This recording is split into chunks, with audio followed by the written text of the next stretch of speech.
Good afternoon, and welcome to today's instalment of our Journey to the Manger.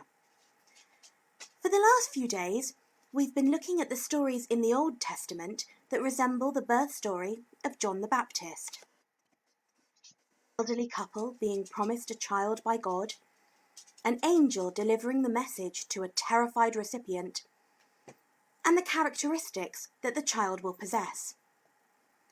But what of these characteristics in the character of John the Baptist? Luke's Gospel describes that John is to lead his people with the spirit and power.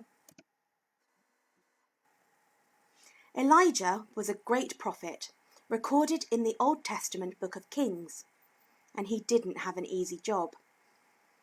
At his time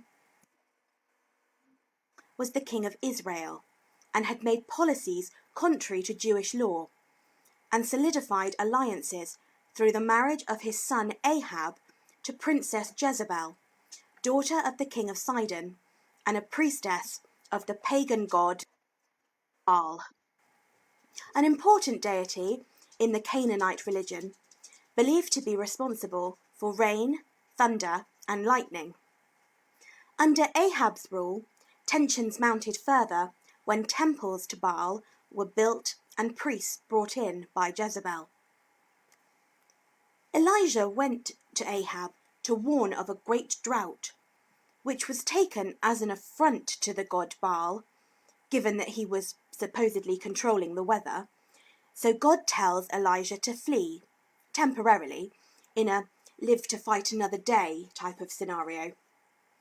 Eventually, in a rather gripping scene, Baal is tested against God, ending in God sending fire down from the heavens, and the priests of Baal being killed at Elijah's command, then bringing rain to end. This story, while being very dramatic, is not an example of my God's better than your God, although it does certainly demonstrate God's power and illustrate those who put their trust in false gods will be punished. But it's more an example of God through Elijah speaking out about the injustice of power.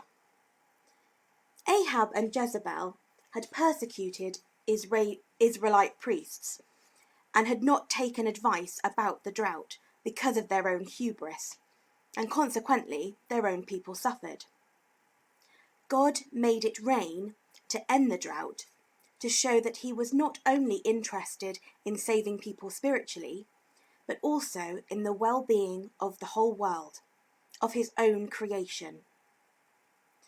So just as Elijah fearlessly spoke out against the abuse of power, coming into conflict regularly with Ahab and Jezebel, so too we have similar clashes with Herod Antipas and his wife Herodias, eventually leading to his death. Elijah called people back to God again and again. So too, John the Baptist called them to repentance. They were both inspirational men. And speaking of inspiring people in times of challenge, tonight, back in lockdown, we are encouraged once again by our carers. NHS, critical services and key workers who have kept the country going through what has been a most difficult time. Doctors, nurses, other healthcare professionals, those in the food industry and supermarkets, funeral directors, ministers, social workers, and particularly this week, we think about teachers as they once again return to the difficult task of juggling online lessons as children stay at home and physical teaching for vulnerable children and the children of critical workers.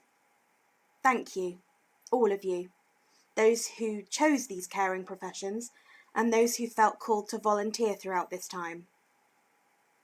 If there's one thing we know from Elijah, it may look bleak, but God never abandons us. Thank you.